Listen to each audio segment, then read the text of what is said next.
Welcome to the ATP Project. You're with your host, Steve and Jeff. G'day, mate. How are you? Aromatherapy. Now, what's really interesting, breathe it in. Mate, we did a podcast on peppermint essential oil, and we had a lot of questions and a lot of interest, obviously, in the aromatherapy. Now, that sounds boring, Steve. Now, you're promising me that it's not going to be boring. It's exciting. Well, what's interesting is that it's an unusual science that people don't often think about anymore, and I think has been tarnished maybe the image of aromatherapy. I mean, a lot of people will take those incense burners, or they'll put stuff into a house and lang, and it makes you feel, nice and what's the other one? Lavender. And you're feeling nice and tired and sleepy bobo time, right? Yep. But we know that peppermint, even going through the smell, yes, the senses, can enhance cognition and alertness. That's exactly what we're talking about. Well, I don't want to ruin it, but I think in terms of how it can be used for performance and health and wellness, Steve. Yep. Now, you are a qualified aromatherapist. I am. I'm still qualified as aromatherapist. We did aromatherapy for 6 months, and we talked about combining oils. Now, you mentioned a couple there that are very popular, Lang Lang, spelt with a Y. That's traditionally used as an aphrodisiac. Really? Just so you know. Does it work on men or women? Both. Oh. I know. So if you want to burn something in the bedroom, I don't know how I can say this without getting in trouble. No, that's as far as you go. That's as far as I go. Or if you want to sleep when you go to the bedroom, you can use something like lavender, and you also mentioned that one. No, I'm getting the Lang Lang. No, yeah. Well, we know I'm not getting Lang Lang.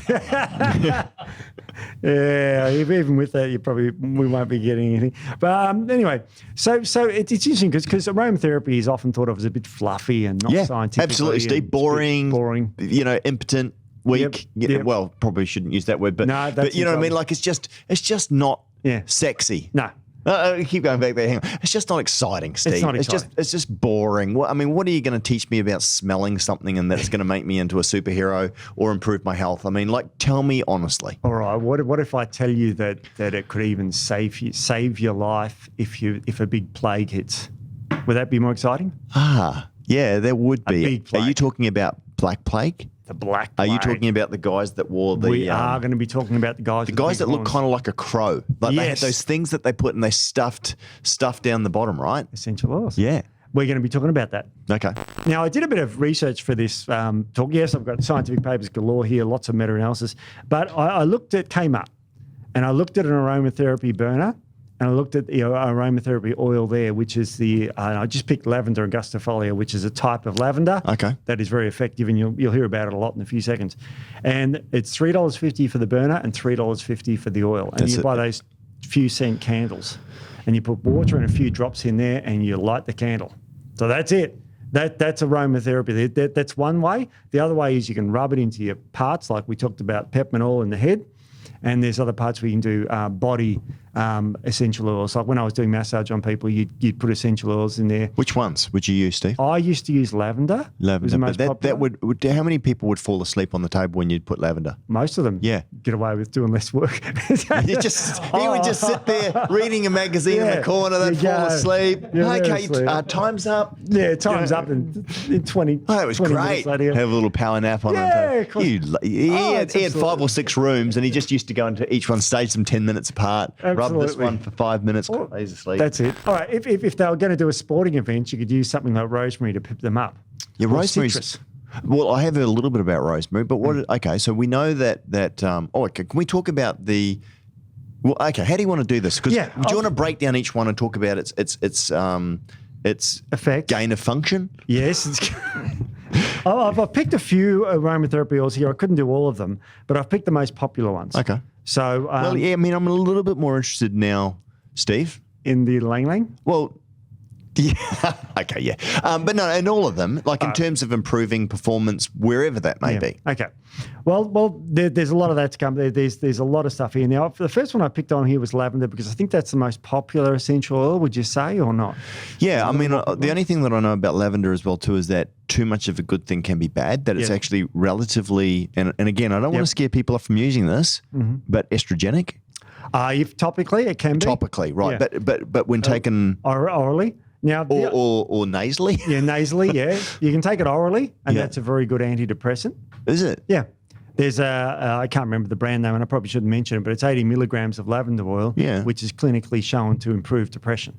What happens to your testosterone and estrogen ratios? If you have too much of it, it does increase aromatization. Okay. So you get less testosterone, more estrogen. But then, so I can hear all the guys going to the gym and the sports people go, I'm never touching, I'm not even washing my stuff in the lavender that they use for the they're not even going to buy lavender colored towels anymore, Steve. But we're talking about an over consumption. But for a fit young male who wants to maximize testosterone, why would they use lavender, if potentially they weren't, maybe mental what would it do? Okay, well, this is a systemic review and meta-analysis. This was a paper studied which answers that exact question. And it was published in 2019, and it's called The Effects of Lavender on Anxiety, a systemic review and meta-analysis. Right. So a major paper. And it basically concluded, and we can talk about this, lavender inhalation can significantly reduce anxiety levels measured with any validated scale. So however you measured it, blood pressure, anything, it reduced it. Wow. Now, I love p-values, which is significance, clinical significance. Now, the lower the number, the more significant the result was. And what you're aiming for is p equals or less than 0.05. So think of the drinking alcohol in 0.05. Anything lower than that is highly significant. The number they come up with to show how effective it was, or how significant it was P was less than 0.00001. So it's very credible. Very credible. Very effective. Very effective and very credible. Wow, Steve. And that's a meta-analysis. Wow. Now, they did so many studies on this. So this is strange, though, because I guess we're in the health circle, Steve, but Tony used to actually use aromatherapy. But mind you, was that just aromatherapy or was that actually oral consumption? There was two ways they measured it. Right. And it was topically or smelling. Okay. And so not consuming. Not consuming. No. Okay. Now, what they found was a few others too. This is another paper too that they came up with, but it'll elaborate on that one. Sure. But I'll go over to whether they massage it or whether you inhaled it. The inhalation method was slightly more effective. They were both effective at reducing anxiety. Wow. But inhalation was slightly more effective. Would the people that actually have it rubbed on them, I mean, it's like Vicks Vapor, right? You rub it on your chest and you can actually smell it. Yeah, it's an aromatherapy oil. But it's the same thing. Was some of the benefits of the people that had it massaged was actually because it was going through and they were smelling it? Absolutely, it could have been. Yeah. So what they did was they strictly massaged people or strictly just got them to inhale it. And inhalation was slightly more effective. Huh. Yeah, and the reason for that is because when you inhale this, it drives serotonin release from the brain. Oh, really? So you get that feel-good chemical in the brain. Wow. It's serotonergic. It's also GABAergic. Wow. Which is like, have you heard of Valium? Yeah. Yeah. Valium is GABAergic, and that reduces your anxiety. It works very well to reduce anxiety. It's just got issues. But it reduces anxiety effectively. They did a study, and we had a look at this before on rats, and they either gave them lavender or bergamot oil was one they tested in this particular study, or diazepam, which is Valium, and they were both as effective at reducing the stress in the rats. And I can imagine which one had less side effects. Yes, you can imagine it. So lavender, if you just burn it like you would as a normal, $3.50 thing from Kmart or wherever you burn, it's very effective at reducing anxiety. Wow, okay. Isn't that incredible? Yeah. So quite amazing. Steve-O. Yes. Bars. I know, it's morning tea time. Absolutely. Well, what do we eat? Well, what's interesting, mate, is obviously the bars that we've been working on are hitting the shelves everywhere across Australia, which is awesome. So they are now available in specialty. So that's all of your favourite local retailers, but also available at Woolworths as well too. Nice. Passionate love these bars, Steve. 20 grams of protein, high in fibre, natural flavours and colours. No dairy. No gluten. Yeah. So what about sucralose? No sucralose. Only natural, non-nutritive sweeteners that we use in there. Small amount of sugars that's in there is actually from the Belgian chocolate, which is actually made here in Australia, believe it or not. It's Belgian chocolate, but it's great. It's great. It tastes great. Yeah, put it this way: it's made to Belgian standards. If that makes sense, right? There we go. But got fibre in it? 9 grams, Steve, on average. So, which makes up the nutritional gap, right? Yep. The average person's normally about 10 grams short. But it's a jelly-like substance. If you guys listen to our podcast, if you're familiar with our products. This is something we've been working on for a very, very long time. They've just hit the market now here in Australia. So get into Woolworths and get into any of your good retailers. We'll be stocking them now. The fresh is best, so they've only got a relatively short shelf life on them. But get in, grab them while you can, because we will have supply, because we've got so much demand for the bars, which is great, Steve. It's great. Think of it like a sort of like a Turkish delight style, like that. So Tastes beautiful. They really taste great. 20 grams of body balance collagen in them as well too, so that we're not putting crappy stuff in there. Most bars that you'll see out in the market, and look, I used to take the bars and I used to hate them because they're so full of maltitol and sorbitol, which cause havoc with your guts, which is why we don't use those sweeteners, if you like. And again, that they're not using whey or any form of protein that can denature. Collagen is very good for cooking and baking with, because the protein strands don't denature. Correct. So again, give it a try, something a bit different. And I know this sounds weird, but try the chocolate orange. It is really, it's nice. It's been crafted beautifully by the team. It's got some natural orange essence in there as well too. So it's a little bit different, but give them a try, especially if you're looking for something sort of, a bit naughty before bed. Oh, that sounds wrong. But if you're looking for something, while you're having your cup of tea or watching TV, great in between meals as well too, or as a snack on the go, give them a try. Yum. There are other oils that were shown to reduce anxiety too, which was the citrus oils. Now, I'm going to talk about citrus oils later in another effect, but what they will do is they'll boost your performance as well. Like golden citrus or citrus aurantium. Citrus aurantium, which I know is something that is taken orally as well too, which actually helps with burning fat. Does burn fat. Synephrine, is that right? Yeah. It contains synephrine. Synephrine. And rose is very good for reducing anxiety as well. Not as powerful as lavender. Lavender topped the scale. Right. Citrus came second. Rose came third. Was there much of a difference in terms of between them? Was it a factor of 20% better? Was it 100% better? Oh, 100% better. Lavender was twice as good. Better, way better. I'm just looking at the stats so it's now. way out in front. Way out in front. Yeah, and it was clinically significant. With using the citrus aurantium, and I don't know if you've tracked this, was there any effects where people were using burning essential oil as aromatherapy of citrus aurantium of the citrus to lose body fat? No, but I found another one where and you're going to love this. You know all the slackers that sit downstairs? Oh, yeah. Yeah, right. Well, then this is what we need to do. We need to get some aromatherapy oils and put it in there. We need to put citrus aurantium in there. It improves work output?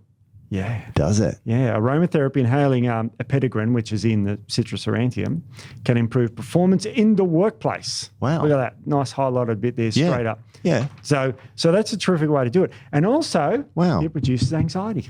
There you go. So mold effect. So it's because lavender, I can imagine. Okay, so if you're smelling lavender, and you're at home or you're about to go to bed, great. But if you're at the workplace and you want to reduce stress and you got them on lavender, they're going to be having a little sleep under their desk. Yeah. Whereas citrus aurantium has a positive effect, maybe not as powerful as lavender, but it's actually going to improve their performance, their work. Oh, that's awesome. So Steve, it's a double whammy. Can you go get some citrus aurantium burners?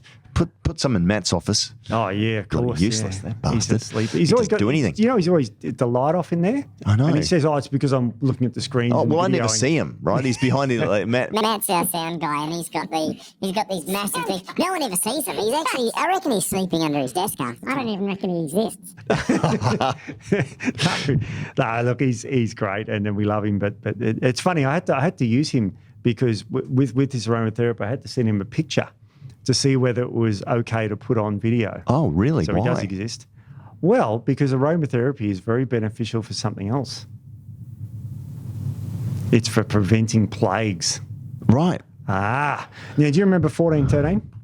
Well, I wasn't there personally, Steve. But I was. I know you were. It was terrible. I was in Europe hanging out in 1413. Literally hanging out? Hanging out, yeah, absolutely. Yeah. And then these bloody rats were flying everywhere because it was not very hygienic then. We didn't have good sewage or anything like that. Yep. And all these rats had all these fleas on it, and these fleas would jump off and they'd bite me and give me a Y pestis, right, which is a bacteria. Right. And and that was the Black Plague? Black Plague. So why pestis? So we know now, obviously, it was the fleas on the rats. Yep. And this is why I think cats were so critical, right? Because they kept the rats away, and the families that had the cats were the ones that probably more likely to survive. Absolutely. Now, remember, if you got bit by one of these fleas, you had a chance of dying of about 70%. Wow, that's crazy, Not hey? 7, So, 0. Steve, what happened to the Black Plague? And do we know why it actually came about? Do we know how it came? Oh, yeah. Look, they have theories because it was 1413 and they had bigger things to worry about. But what it was brought in from ships from somewhere else. Do we know from where somewhere else possibly Israel or that sort of area, because Israelis have a genetic polymorphism which protects them against the Black Plague. Get out. Yeah. Really? Yeah. It protects them against HIV as well, which is... No. Yeah. There's certain genes. You know, HLA-B27 we talked about a few weeks ago. Yeah. That is highly protective against getting AIDS too. Right. Yeah. It's just that they found in South Africa these... and they're prostitutes, and they had HLA-B27 positive. About 5-10% of the population have this, and they didn't develop AIDS like other people, and they trace it back to this. So it's one protective factor. I had no idea. There you go. So it's the only time. Oh, what is that? That is a picture of the Black Plague. You see where it gets its name from? I never knew that. Screen. So for people that are listening to this, you better describe that, Jeff. It is the most. I did not know. So that's Black Plague. That's so Black Plague. It's a picture of a guy's hand, and all of his fingers. It's a Caucasian male, and all of his fingers are literally pitch black. It looks like he put them straight into ink. And is that necrosis? Yeah, that's the sepsis destroying the blood vessels. Wow. And I said, can we put this picture up? Matt, but Steve, that looks like that was literally taken sometime in the last 20 years. It's still around, the Black Plague. Is it? Oh yeah. Still killing people. It kills about 11% of people who get it these days, because antibiotics can kill bacteria now. Wow. But, what areas in the world typically get it? Third world countries. It's third world. Pretty endemic. Yeah. Wow. It's not like a bygone disease. Wow. Yeah, there's still fleas and there's still Y. pestis, the bacteria that causes it. Absolutely. Oh, that's interesting. Yeah, I didn't know that. It just goes to show my ignorance. I know that during that period when Black Plague, when it was riding high. Pale horse, Yep. Around it was the early 1400s, Steve. Yep. It's the only time in history where the human population actually decreased. Dramatically decreased. Except for obviously the flood. Decreased massively then. But 8 or something, didn't they? Yeah, there was 8 left. But yeah, I think in terms of recorded history, we wouldn't even say modern. Well, you'd say modern history, I guess, BC. And AD. But that's interesting. So that's still riding? It's still around. Yeah. Wow. Yeah. So, okay. I did not know that. You need powerful antibiotics to kill it. And the people who get it, you've got to remember these people who, it's not like if I got it and I was near a hospital, I would 99% survive it. Right. They'd give me huge IV antibiotics. Yeah. And I would just wipe it out. Wow. Okay. Y. pestis. It's a bacteria. Yeah. So you can kill it. But if you're in a third world country, they still manage to get some sort of antibiotics because it's an old bacteria. Remember, it's been around a long time. Yeah.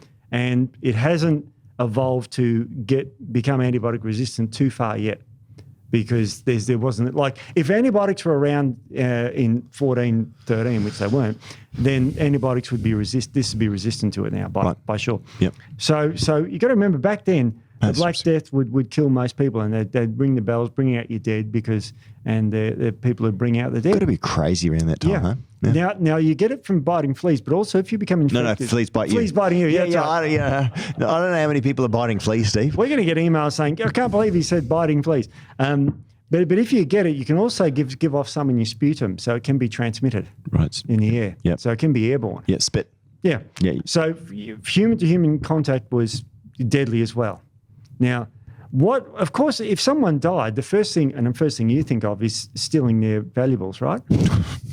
I'd imagine that's probably pretty common back then, yeah. And that what spread the disease. Yeah. So of course, but there was some people who used to work in a perfume plant that went out of business. These group of thieves, and a group of thieves. Yeah, a group of thieves. A bandit of thieves. What's the correct? No, a gaggle of thieves. But you're right. Like, it's just a group of thieves. Yeah, band of thieves. That's probably that sounds better. Yeah, band of thieves. No, that's correct. No, that's correct. Yeah. So anyway, these guys used to go around and they were very successful at robbing people who died of the Black Plague. Right. which is great. And they got hauled in front of a court. Yeah. And it's like, well, hang on a sec. How come they didn't get sick? And yet they were killed. They were just hanging out with dead bodies all day, just robbing them, right? So how did they not get the fleas on them, or how did they not inhale the thing? And they said, we're perfumers, and we put this essential oil, and they cover their face with like a beak. Yeah, I've and seen at the them. end of the beak, the they scary put the looking essential dudes. oil. Yeah. And they put because you got to remember back in 1413 it was they didn't know the germ theory wasn't around. Pasteur was 18th century, so they thought it was just an aroma of evil spirits. Yeah, right. Right. So of course you put essential oils in there and it killed the evil spirits. Right. So they didn't get the plague. Oh. And the judge, took pity on them because back then thieving was being burnt alive. Oof. Yeah. So anyway, these thieves, because they revealed their secret, or the reason why they survived, they only got hung, which was a very humane way of dying back then. Oh. Yeah. Well, whereas now, Yeah. like you can smash and grab, and Yeah. they're just like, just don't leave some left for some honest shoppers. The judge was in no mood for leniency back then. Well, but now you're actually. yes. Would you like some more? Can I help you fill your bag? Yeah. No, like seriously. Anyway. So this is a group of oils in there that have now commonly been known as thieves oil. Have you heard of that? Yeah. Yep. So that's thieves oil. Yep. That's the oil that a lot of people use to protect against getting infections. So that's where it came from, thieves oil. It's like cinnamon. Yep. That's one of them. Cumin seed. I've got a list of them. Yeah, here. go on. All right. They're pretty common ones. Yeah. Clove oil. Yeah. Star anise? No. No, lemon, cinnamon, eucalyptus, and rosemary. How do they get eucalyptus? So eucalyptus obviously is not just native to Australia, No. correct? So there is eucalyptus. There's one that's spread around the world, and it's called Eucalyptus globus. Okay. And that's the one they used. There you go. So the Latin names are funny, aren't they? They are. They're good. There's the globus one. So, Yep. but eucalyptus has been tested in modern science, and I'll get to it later, how it actually boosts your immune system. Wow. Okay. So there's thieves oil, and that's where the name thieves oil came from, because thieves used it. And the black plague. Also with the black plague, you get one of the other characteristic things. You get massive, and I'm pointing at my throat here for those not looking, but you get massive gland swelling, like visible gland swelling, Right. where you can see it looks like someone's. It's like a tennis ball that's been inserted in. You swallowed a tennis ball and it's stuck out the side. That's how big the glands are. Yeah. So of course you get the black hands and the black feet, and that's where they get the name black plague from. Right. Because and you most often die from this. So, thieves oil was protecting people against the black plague. And then the beaks. Have you ever heard, and then doctors started using these things. And they used to put on these, and I'll put up a photo for the YouTube people, but you can see the beak, the hat, and the big wax, looks like a hazmat outfit. Mm-hmm. And so that would ward off the spirits, not the bacteria or the viruses, the spirits that were causing this. So they had their beaks on. Yep. Have you ever heard a doctor being called a quack? Yes. Yes. Well, that's where the name comes from, because they had the beaks. But they were good. They were helping. No, there's nothing wrong with that. Right. Yeah, it was quite a smart thing to do. Yep. And it's funny because they regress, because in the 17th and 18th century, surgeons used to cut on one person and waddle to another patient with blood all over them and cut on. And so they lost that art of protecting against because bloodborne infections, wasn't a thing. Yep. So that's thieves oil. So that's an aromatherapy oil that protects you. Yeah, fascinating. Amazing, isn't it? Yeah. I love it. So black plague. Let's go to more modern diseases, shall we? Okay. Migraines. Basically, this is a great review, and it's titled, and it's published 2021. Mm-hmm. Review of Aromatherapy Essential Oils and their Mechanisms of Action Against Migraines. Okay, which is the best one for migraines? Well, peppermint oil was the best. Okay, yep. That was certainly the best, and there's a few others here that worked very well too. And I've got a list of them here, table 4. Lavender oil. Oh, okay. Lavender oil. Now, this one was on rats, okay? Now, to give a rat a migraine, you give them a vasodilator, and they scratch their head like that. Okay. So you can tell. Yeah, I'm scratching my head. Not everyone's there. They scratch their head sort of weirdly, like the pains in their head. Yeah. And they found that the lavender oil reduced the scratching of the head, because you can't give a human a migraine, right? Like ethically. Rats, fine. But what they did, there is a clinical trial here on humans, and they used peppermint oil. Right. Now, that worked very, very well. And guess how long it took to work? Was it 1 hour, 2 hours, 4 hours, or 5 minutes? One of these is not like the others, Steve.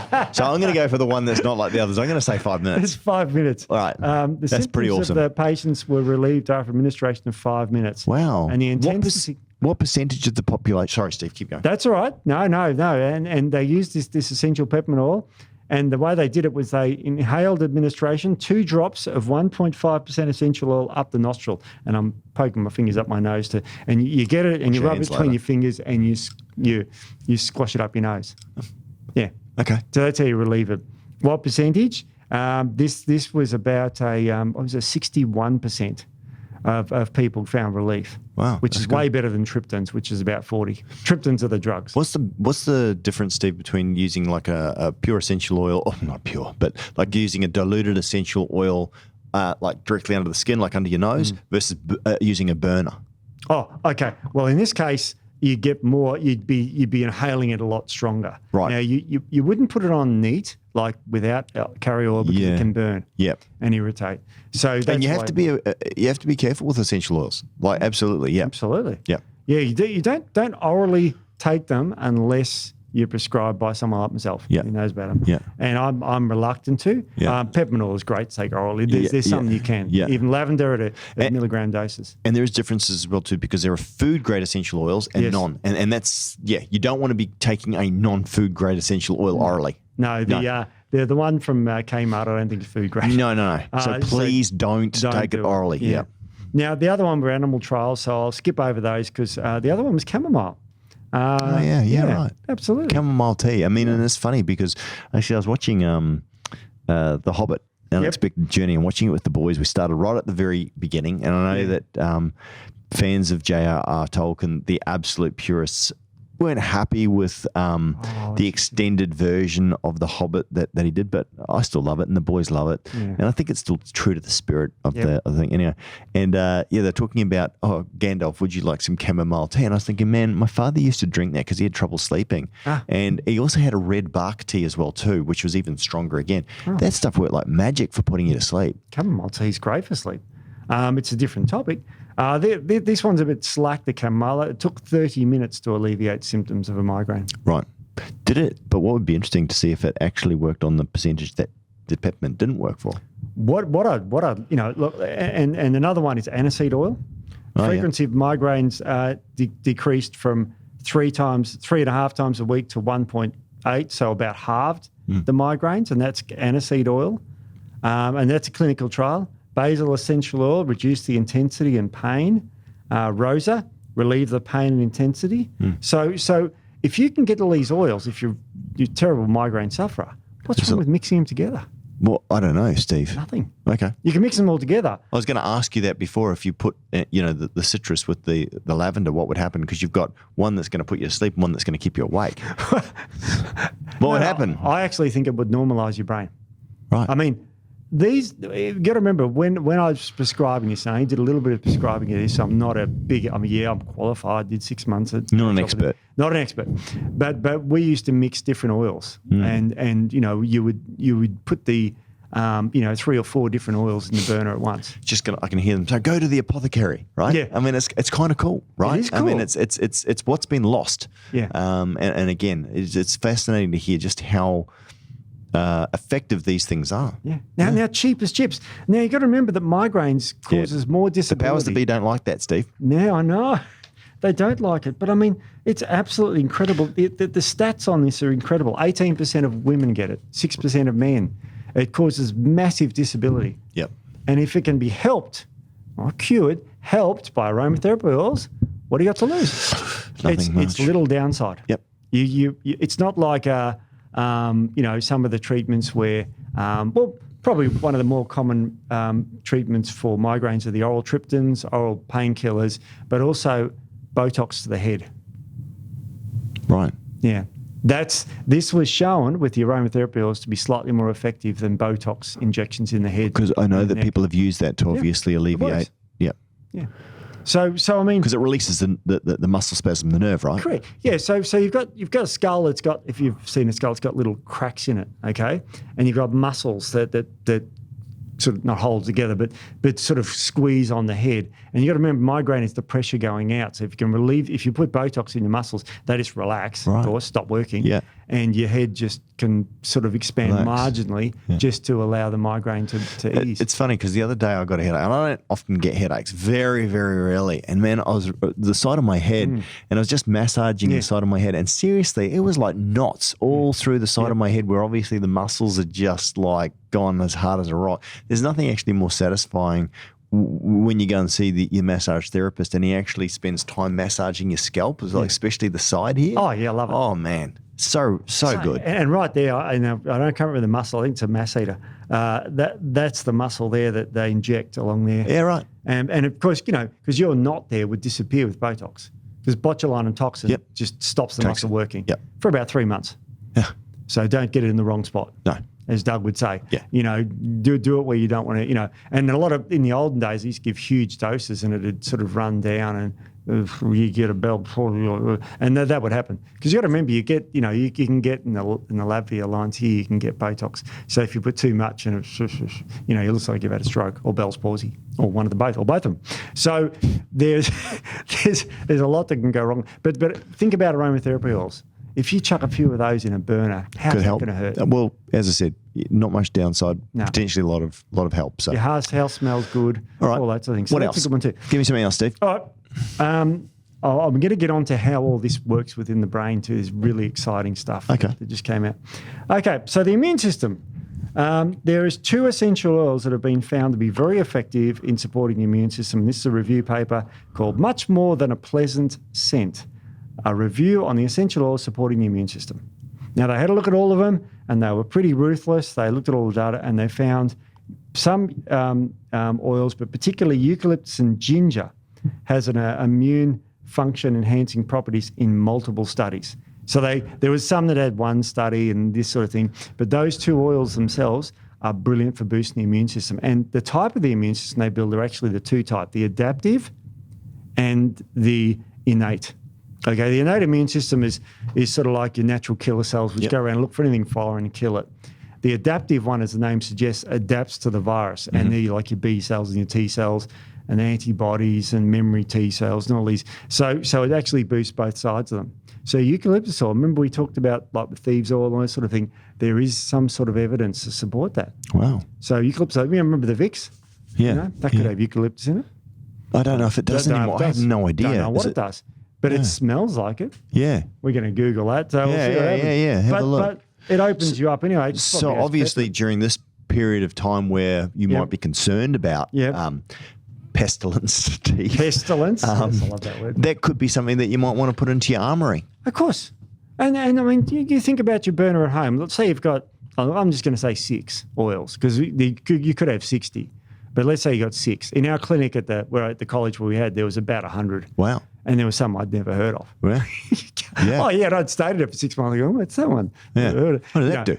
Yeah. So like, we joked before about in the bedroom you want. How much does it improve performance by in the bedroom lang, Steve? Only libido. I don't know about... So drive and desire. Drive and desire. And it's been, since Victorian time, it's been Really? used for, I did not know that. Yeah, okay. so I'm going to try it. We'll try it. I'm going to try it. Hey, why not? I mean, it's something to good. Something that may help. Can't hurt. Just got to make sure in the office that we don't put in the wrong essential oil. Oh, I didn't think of that one. Oh, there you go. So Vicks does have eucalyptus, Steve. Makes sense. There you go. Yeah. Good on Vicks. Good on Vicks. So I mean, you can get the Vicks, or you can get just burn. How much does it increase the immune system by? I mean, I know you said adaptive. It depends on the study. Okay. There's been some in vitro studies, which means in a test tube, which they've measured that. Right. And as I scramble through this, there's okay. And then later, with some clever editing, it increased the immune system by 24%. Wow. Which is pretty good. That's definitely better than a kick in the pants. Yeah. There's certain aspects they measured. So, so you got to remember that this is like and that would work probably additionally with things like zinc that we know effectively. And Steve, and again, I'm talking broad numbers here, but depending on your level of zinc deficiency, what have you, could potentially double your immune response. Oh, zinc. Zinc's amazing, right? Yeah, absolutely. So, yeah. I mean, you got to remember that there is evidence that by doing multiple things at once. Okay, so let's say you've got a virus. Okay, we won't mention the name. Not the C19er. Nope. Okay, no swear words. Let's say you've got a virus. Yep. Yes, you're taking the zinc. Yep. You're taking, the multivitamins. Yep. You're taking the herbs that boost your immune system. Astragraphis. Yep. You could be taking Echinacea and echinacea. You know that a friend of mine's daughter, Sam's sister, is an acute allergic reaction to echinacea and astragraphis, where she actually went into phylactic shock and now has been prescribed an EpiPen, and they've actually worked it out. Wow. How crazy is that? Anyway, they believe that it was the short-term thing. I don't know anything about this, Steve. I have no idea. Yeah. But that she reckons that she'll come right in a few months and she'll no longer be anaphylactic from it. So the memory C cells will disappear, or the IgM antibodies, which is, sorry, I won't get too nerdy, but Sure. there's 5 different types of antibodies, Right. and they attack things, and 4 of them do the attacking, and one of them memorizes it, Right. and it's called IgM antibody. Right. You got IgG, Yep. IgA, Yeah. IgM, IgE, and IG. Some D, I think it is. Yeah, I know that's where I go and buy my food. Yeah. No, no, no. IgA is good for the gut. Yeah, I'm joking. G is the Anyway. most important one. E is the one that can cause allergies and that sort of thing. But M Right. is the memory one. Right. So you wait till that to go down. Yeah, that's what she's doing. Yeah, and then she you're should be fine. able to use it again later on. Because I mean, and again, we don't sell these things, but we like them. But when you're sick, astragraphis and echinacea, pretty cool. Oh, absolutely. Yeah. They're more than cool. Yeah. Now let's see. What if? And not as good as Artemisia annua. That is the king. That is the king. pièce de résistance. Okay, so you're taking the king of all herbs. You're taking zincs and all these other Yep. nutrients. There's something else you can do. Yep. You can take aromatherapy oils. Yep. And you can they're take a bit of tested. eucalyptus. Yep. Yep. And this was a paper published 2021 in Microbiology Pathogenesis. And it says, an updated comprehensive review of the antiviral potential of essential oils and their chemical constituents with special focus on their mechanisms against the influenza virus and some other virus. C19er. Anyway, yep. So, and what they found was, of course, essential oils can penetrate viral membranes easily, leading to membrane disintegration. Oh, so therefore, effectively, can I make a hypothesis and you tell me Sure. if I'm stupid or not? Yeah. If that happens, then everything else that you're taking, effectively, it's like they breach the wall and it's like, come in here, boys. Yes. And they go and they take it out. So the more immune stimulating compounds that you have to help your body's own natural immune system, Yep. that's effectively a wall breach. Yes. And then the other stuff goes in and it finds it easy to take it out. Exactly. Huh. This is like I'll say like an antibiotic for viruses. Yeah, wow. but Which one? Which one? Well, it's funny you should mention that. Oh. Funny you should ask. Yeah. There are 2 that they found were very effective. Don't leave me hanging, Steve. This is pretty cool. Eucalyptus oil Yep. and ginger oil. Ginger. I love ginger. Yeah. I mean, I eat ginger a lot, especially during winters for flus and colds and all that sort of stuff. And but essential, and I love the smell of ginger too. That's great, isn't it? So how good is it orally versus, do you know? I mean, I'm probably asking you a question you don't know. They only tested this from an aromatherapy point of view. Because you've got to remember the molecules are carried in the air, in the water vapors. Yep. They're fat soluble because Yep. if you look at oils, they're oil. And they go in there. And you've got to remember that a virus is a weird thing that lives inside a cell, Yep. which has got a fatty membrane. And it goes in there and destroys the virally infected cell. If you can't see it, Steve, it didn't happen. You can see the virus. There's been electron microscopes. I know, I'm of viruses. joking, Steve. Very famous one with Hey, actually, we're going to get to some Q&A stuff later on because, guys, we love your questions and your we love it. Good, bad, ugly, and as we say, question everything, even us. We joke when we say don't question us, but we do. We actually do love it. joke around a bit. Yep. And, like this. Do you suffer from PMS? No. Don't? Well, if you did, I've got an answer for you. Oh, sorry, Steve. That actually shouldn't have been such a ridiculously. No, I don't, Steve. No, you don't. Well, if you did, yes. I'm going to read you this article that's another meta-analysis. And it says, the effects of aromatherapy on premenstrual syndrome, a systemic review and meta-analysis. So guess what it found? Was it good, bad, or indifferent? Oh, well, I don't think we're headed you to tell me crap stuff, so I'm going to say it's good. Very good. Yep. And I'll just read, says conclusion, and this is word for word. Aromatherapy is an effective tool for the relief of PMS symptoms. Wow, which one? Yes. Lavender, I bet. Lavender's one of them. Yep. There's a few. Yep. There's a few. You ready for this? I won't go through all of them. Lavender, peppermint. Peppermint was one of them. Yeah. Citrus aurantium. Oh wow, that's interesting. Hey, Yeah. citrus aurantium sounds pretty cool. It is. Like it's kind of like it's not huge on one side in terms of it's not going to put you to sleep. It's going to improve productivity. Yep. It's going to make you stress less. Yep. Would that be a go-to, Steve? Do you Yes. reckon as a sort of like just something that you could use sort of every day? Yep, absolutely. You could use it every day. For those housewives, vacuuming and mopping and Or house husbands. I was being sexist. I was just trying to get a Okay, reaction out of people, Steve. All right. The emails. house people. House people, that's right. Yeah. Absolutely. So that's a goodie. Another one is rose oil. Yeah. I I don't like the smell of rose though. Don't you? No. Wow. And see, that's the thing, right? You've got to find things. Yeah, I find it a bit sickly sweet for me. But and that's the thing, you've got to find aromatherapies that do it. And that's it. There's not just one. You might be able to find one that suits you. Yes, You know? I know, incredible. Yeah. And now these different oils had different things like the citrus aurantium helped the brain, but didn't help the physical symptoms. Do you know what I mean? So Right. with the rosa or rose oil, I should say, it was the physical symptoms that decreased. So, and I know this is what you're saying, and I don't know if this is true or not, Stephen. I've got to be careful because there might be some aromatherapists out there listening to this going, hang on a minute. Oh, hang on a minute. You can't combine the rose and the citrus aurantium. But, I mean, it would be interesting to see if the products actually did combine where they helped both. Absolutely. They might have a synergistic effect, Steve, or they could actually have a cancelling effect. Exactly. Or you could turn into some kind of Hulk or something because it could have a very strange, amalgamation of smells. I'm just joking, but you know what I mean? Like when you combine these things, did you know much about the apothecary of actually combine? Because we know that with our supplementation, when we make supplements, we're very keen to make sure that the products either don't eliminate one another or that they actually enhance and work synergistically. But same with this as well too, Steve. We never had a problem putting any oil with any other oil. Right. I mean, there may be some people who want different favourites and find this and that, but you got to remember when you smell the air, there's so many things you're smelling all at once anyway. 2 extra aromatherapy oils or 4 or 5 is not going to make a hell of a lot of difference. I mean, if you went home and cooked dinner, you'd smell the meat cooking, the vegetable steaming. And yeah, I know, but these actually have a therapeutic effect. That's right. And that's what I don't know because, I mean, again, you don't want to get pulled in 2 different directions, Steve, right? So this is actually where an aromatherapist might actually be able to help you. Yeah. And in fact, and again, we always say the same thing with personal trainers. If you've got if you're trying to get fit or you're trying to improve something or what have you, we say go see a professional. If you're interested in this, I mean, sure, you can learn on your own, but why not go see an aromatherapist? They might actually be able, especially if you've got questions around headache or productivity, you want to scrub those dishes a little bit faster. Okay, I'm joking. I can feel a hate mail coming. It's coming, all right. Yep, I can hear the tapping going already. Yep, but I'm just kidding. But yeah, I mean, again, go see an aromatherapist. Absolutely. Yeah. And then if you're a woman with PMS and you want a massage, ask them to put 2% geranium oil in there. Geranium. Hey, do you remember the geranium stem oil? This is where the whole MDAA came from.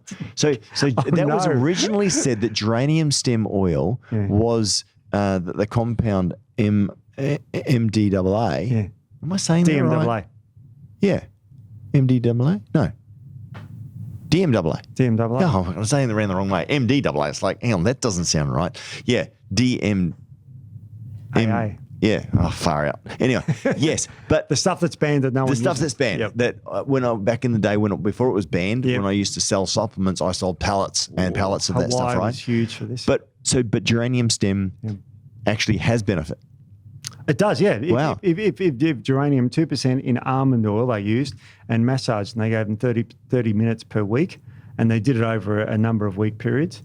And they found aromatherapy massage decreased the PMS physical and mental symptoms significantly compared to the massage therapy. For PMS. For PMS. What about putting it in a burner, Steve? Was there any information? They didn't say that with this one. Okay. So what they do, they took 75 students with PMS. Now, massage will make you feel good because it releases serotonin. Yeah. So that was the placebo.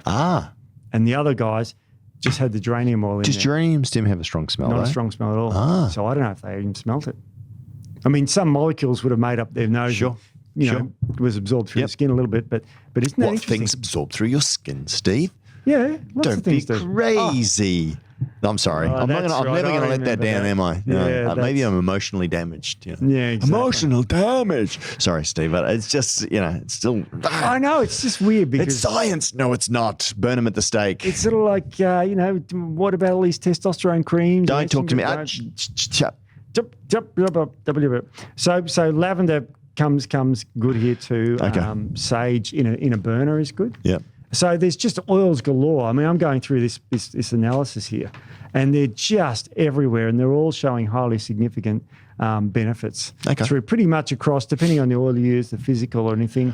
So it really, really is just a pretty good way to treat PMS. I just looked on the back of your paper there and it's got PMS, and then the next line it's got WMD, and I'm thinking PMS, weapons of mass destruction. I'm thinking those. You've got to abbreviate it for women. It's like, what is? Yeah. Anyway. That WMD stands for weighted mean distribution. Oh, well, that's a forest graph. So I didn't want to go that. I believe that PMS. Yeah, this is not the WMDs we were looking for. Nope, not over here. That's the whole reason why we invaded Iraq, wasn't it? It's funny. It's fake news. Do you remember that movie? I can't remember the guy name in it. Billy Crystal was in it, and he played the psychiatrist, and he got interviewed by the organizer. It had Robert De Niro. Yes. What was it called again? Analyze This. Yes. Yeah, I do. And he was interviewed by the FBI or something, and they said, "Oh, we're from the organised crime department, the OCD." OCD. Because he's a psychiatrist. It was just very, very funny the way. Yeah. So there's the weapons of mass destruction. There you go. The way to mean difference. Yes. So that's a really look again. PMS. How easy is that? It's easy for you to say, Steve. Again, I can hear more hate mail coming in. Please direct it to Steve. I know it's He's terrible. a fascist pig. Now, what I love what I love is when it comes to aromatherapy, is like people are going to say, well, how does this stuff work? Yeah. Like you burn it over in the corner there and it has some effect on my body. Mm-hmm. And it's like, how does it work? Well, there's two mechanisms that have been found, and they just tested lavender and angustifolia. Now, angustifolia is the type of lavender from England that they've tested in most of these things. So what it does is it's able to bind through the air, bind to the serotonin transporters in the brain. So you get like a serotonergic effect in the brain. Okay. And it also antagonizes this thing called NMDA, or N-methyl D-aspartate. Right. Now, that's a receptor that when you bind to that, it allows calcium to flood inside the brain and activate the brain. Oh, very interesting. Yeah. So that means your mind becomes too busy. Yeah. Now, there are other ways to, and it can also, if you overactivate that, you can get headaches. Right. So anything with aspartame can give you migraines. Yep. Or anything, if you ever heard of Chinese restaurant syndrome, that's the common name for MSG poisoning. Oh, yeah. And the monosodium glutamate, the glutamate. Flavor enhancer. Yeah. Tastes great. Flavor enhancer 621, I think it is. 621 it is, Yeah. absolutely. Yeah. So it's delicious. Yeah. Could kill you, especially if you're an asthmatic or got problems with your lungs, like woof. But not so good for you. No. Minor side effects. But the taste. Tastes great. Tastes great. So we now know how this actually works. It actually does something in the body. We know, and this was only discovered, when was this paper published? 2017. Okay. So fairly recently, we've got a mechanism of action. And this mechanism or mode of action is fascinating. And again, I think anecdotally, we know that sometimes that these things work. And again, coming from the fitness community, where a lot of people were trying stuff, they didn't even know if it would work, but they tested on themselves. So at the moment, what's really interesting is that I'm working with a couple of CrossFit athletes, and these people were very new to the industry, and I was actually talking to them at an event. Can we say the name? Pardon? We can't say the name, can we? No, but that's right. And then they were there, and they were very interested. And so I was just giving them a bit of background on some of the real basics, which bodybuilders and people who have been in the fitness industry probably known for years. And it was creatine, beta-alanine, and citrulline. And just speaking to them a little bit about that. And so I said, I challenged them. I said, okay, look, go and use this for a month. Come back and tell me how you're going. The results that they got were outstanding. Yeah. Now, you could say that it's psychosomatic. Well, if that's true, then great. You still got the result. Now, it's not, because we understand, obviously, the mode of action, but because they're such highly tuned athletes, we could see such a poignant result. You know what I mean? Because they were already effectively what you consider to be elite. Yes. That when we actually gave them products, they significantly saw the difference very, very quickly. So, but back in the day when creatine first came out, and again, we know that our friend Richard Kreider obviously, was talking about the science and how it worked and all the rest of it. But sometimes we try things that we didn't know how they worked. And I'm talking about even some of the products that we made very early on. we saw and we could see even from studies that there was a hypothesis. So in other words, observable science. We had something, we gave it to someone, we got an outcome. Yes. We then theorized how it worked. Yeah. But sometimes science later, much later on, we do A and we get B, right? Sure. A plus B equals C. But sometimes it's actually gone through a different pathway, but we don't learn until later on. Exactly. And it's the same thing with a lot of this, Steve, as well too, that we knew that aromatherapy had an outworking, but we didn't know exactly how. And that's what we love, right? I love it because the mechanism of action is mostly, to most people, not important. No. They put but for the lavender on. scientific mind, and I think what I like to say as well too for the skeptics. Now, sometimes skeptics can be frustrating, but you have to welcome the skeptic because Absolutely. the skeptic pushes science further forward and it helps to remove confirmation bias. It helps to refine and understand how to improve on things, because once you've got the true nature of how something works, you can potentially then enhance it or combine it with other things which make the outcome even better.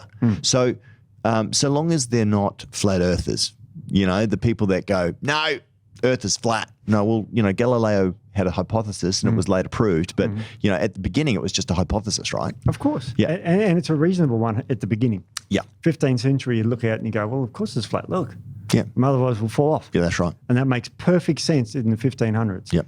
But now we've sent people into space that have taken photos of the Earth from the moon and all this. It's all NASA cover-up, Steve. Oh, is it? But it's funny though. I always find it fascinating that all the planets, when we look in, through telescopes and all the rest of it, they all happen to the discs happen to be perfectly facing towards us.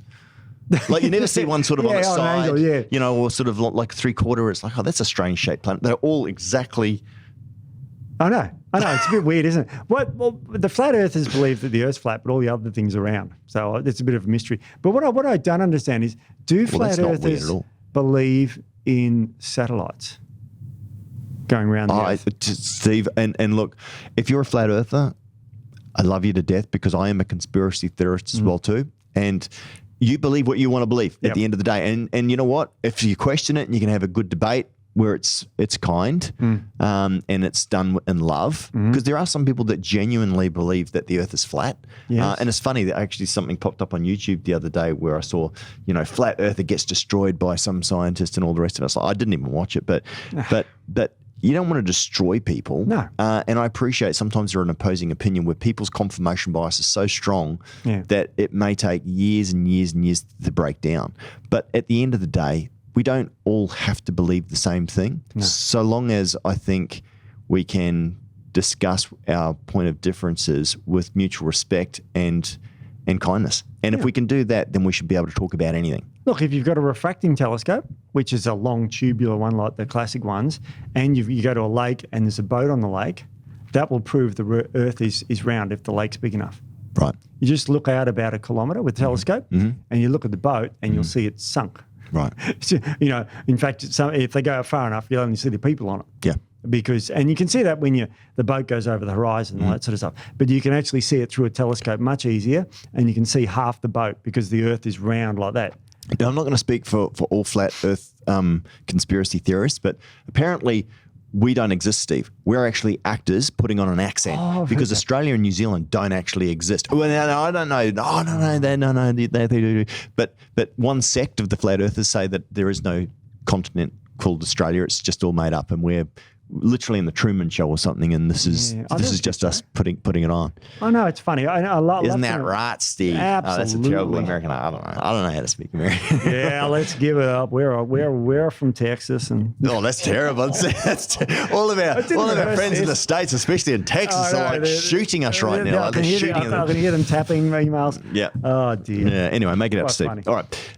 Anything else, Steve? No. So aromatherapy has mountains of evidence here, as you can see for those who watch. I've got papers. Love it. Help the Black Death. Helps your anxiety, PMS, migraines. Really good stuff. So get into it. It's cheap and simple and relatively harmless if you use aromatherapy. Don't take it orally. Yeah, and again, we always recommend talk to your healthcare professional. If you are interested in aromatherapy, even reach out to an aromatherapist and actually talk to them about your concerns or interests, or because as I said, this is for information purposes only. So, Steve. Yes. So funny because I'm always told, guys, we love your likes, and we like your subscribe. So I hear all these other people's, because I listen to you, and they say smash the like button. Well, you don't have to smash it. You could just tap it. You could just caress it. You could just gently tap it, caress it, and it will still release an ounce of dopamine in our brain. It will, and it helps us. And as we like to say, Matt keeps his job. So far. And an angel gets their wings and, make the world a better place. Absolutely. And, so please, if you're enjoying the content, please gently press the like button. Absolutely. Don't smash it. There's no need for violence. No smashing it. Like button. Make sure you comment too. We love your comments and your questions. And look, the nice one is we've got a couple of questions/comments that we'd love to read out as well too. And again, we like to say question everything. We welcome questions and points of view and comments and all that sort of stuff. So I've got a couple here. Good. I'm going to start with Matilda Tillybear. And this is at Sister Hazel Nutcracker. I love these. These are awesomes.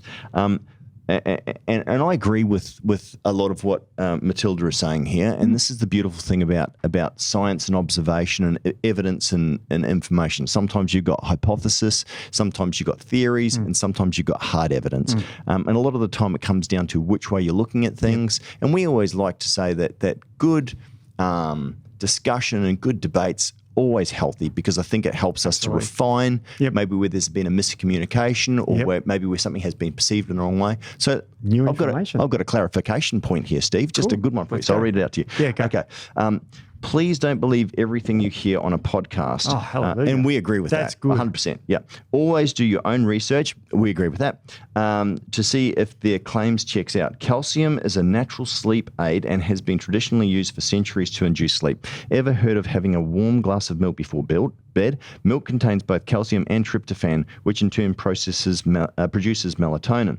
In fact, calcium is directly related to our cycles of sleep. And one study published in the European Neurology Journal, researchers found that calcium levels in the body are actually highest during some of the deepest levels of sleep, such as REM sleep. The study also found that disturbances in sleep, especially the absence of REM, deep sleep, or disturbed REM sleep, are directly related to calcium deficiencies.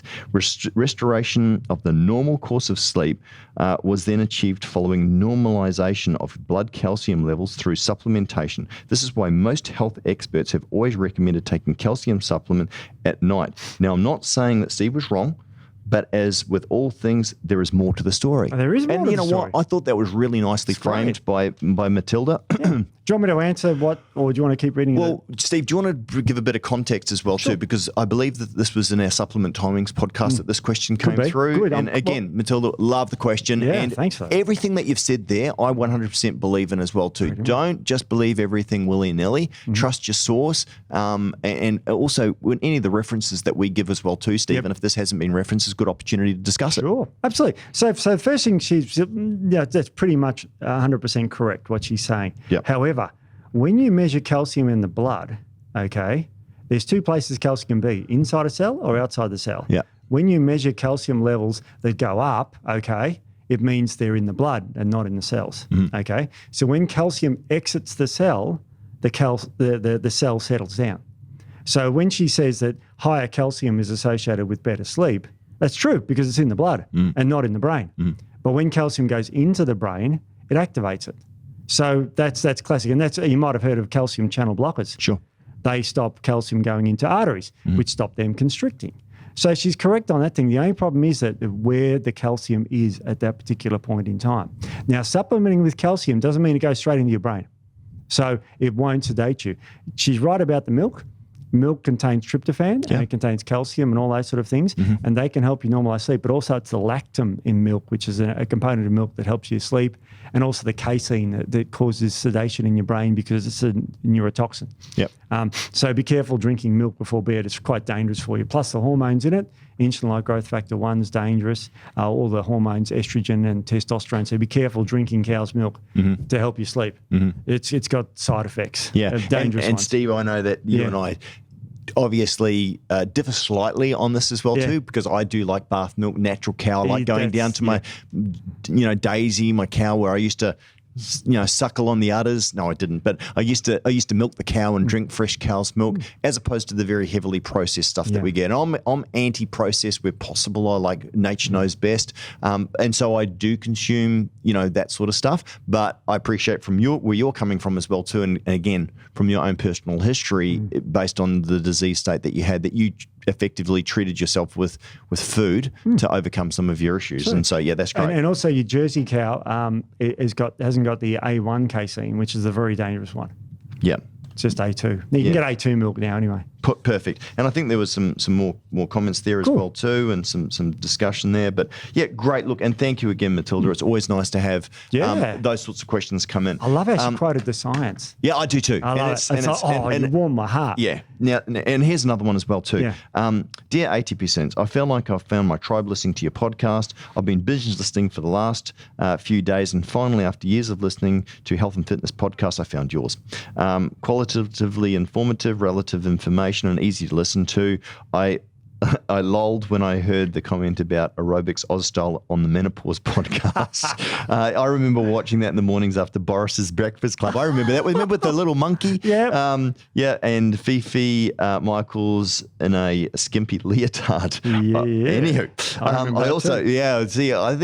I think people that were watching Aerobics Oz Styles was probably a lot of 13 to 16-year-old boys. Anyway, yoo-hoo. I also appreciate your information regarding skull changes in the Confessions of a Cosmetic Surgeon podcast. I originally tried to use my front teeth to tear off a corner of a small plastic bag, but couldn't because my teeth wouldn't line up and grab it. I'd also been noticing that my bite didn't feel the same. I said, I feel like my jaw has moved, and now I know that I'm not crazy. I do have a topic to suggest for your podcast. My father had a heart attack, and it was mild that it was so mild that it mustn't have happened. It must have happened while his sleep, and he didn't even know that he had it until he had a checkup scan, and the doctor said that you've had a heart attack. Long story short, now he's on statins. I believe that the past 20 years of statin use has been a major contributor to currently something else. And look, I appreciate what you're saying, but I don't think that's safe for YouTube for us to be able to talk about that. Yeah. Steve, is it? I don't know. No, I don't think so. Anyway, the brain is made up of fat, and statins, may have an effect on stripping out white, brown, and brain fat. What are your thoughts on this? Okay, so we have to be safe for YouTube to be able to answer these sorts of things. And Steve, we have done a podcast on statins, and I think that when we were I'm not sure if you know. I'm not sure who I should address here, but I'm going to say Joe. Because that's the email that's come through. Yeah, thanks heaps for your comments and for your question as well too, Joe. We did do a podcast on statins, I think, as well too. And you're right, Steve. There is pause for concern, I think, and I think the analysis that's coming out shows that there are some significant causes for concern there. Yes. So statins are well known to cause memory loss. That's a common side effect. There's side effects that are listed. There was a new paper that came out the other day that I showed our sound guy, Matt. I was interested whether we should talk about this as a news thing and maybe next week. But unfortunately shows that statins increase colon cancer now too as well. Right. So that's a bit of a problem. It does directly increase diabetes, type 2 diabetes. So there are significant side effects of statins, and it reduces energy levels and cause muscle pain because it knocks out CoQ10. Okay. So and the thing is, Steve, is I'll let you handle this. You're the professional, and I don't want to get ourselves into trouble because you can back up everything that's been published in reports, and I don't want to touch that. But as far as the impact, I'm going to say it, and we'll cut it out if we have to. But statins on Alzheimer's, Steve, is there any evidence to suggest that is significant? Not directly, but it wouldn't surprise me because cholesterol is a neurotransmitter. Right. It helps with the brain dramatically. There's a lot of cholesterol in your brain, and what's it doing there? Something. doesn't matter what, but it's helping with neurotransmission, but it's doing something there. So if you're reducing cholesterol throughout the entire body, including the brain, it's going to have side effects on your brain. Okay. Politically correct way of answering it. Okay, thank you. Yeah. No, I'll leave that there. But anyway, thank you so very much, Joe, for your comments great. and for your question as well too. Yeah. So thanks for your question, Joe. And Joe, we've got your email here. We're just going to send you out a little thank you, for your question and for your comment. And thanks for writing in. Please, guys, write in. If you've got a question for us, a comment, you want us to cover a topic, please write in the comments section below or get in contact with us on our website. And that's it for this week, Steve. Absolutely. Nice one. Thank you. And we'll be back next week with some more. Absolutely. Thanks, Can't guys. wait. Bye. See ya. Bye.